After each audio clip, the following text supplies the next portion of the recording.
नमस्कार, हम मैथिल चैनलसँ अहाँ सबके बहुत स्वागत करै छी। आइ हम चौमानक गीत लऽ कऽ अहाँ सबके समक्ष प्रस्तुत छी। गीत कुछ इस प्रकार से अइ।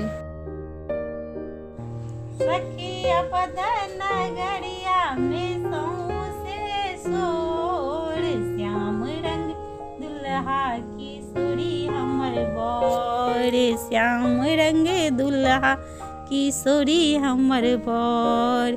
गाय गोबर लय अंगना निपाओल, गाय गोबर लय अंगना निपाओल, गजमोती चौका पूरल चहुओर, गजमोती चौका पूरल चहुओर।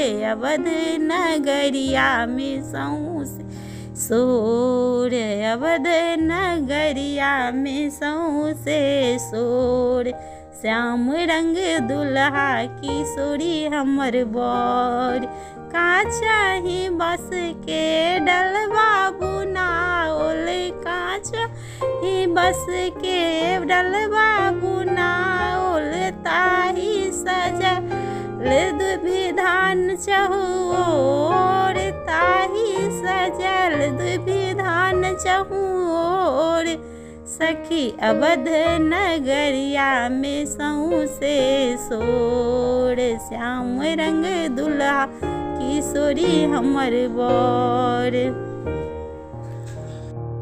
अगर हमर वीडियो अहाँ सबके पसंद आयल तऽ हमर चैनल के लाइक करू और सब्सक्राइब करू। धन्यवाद।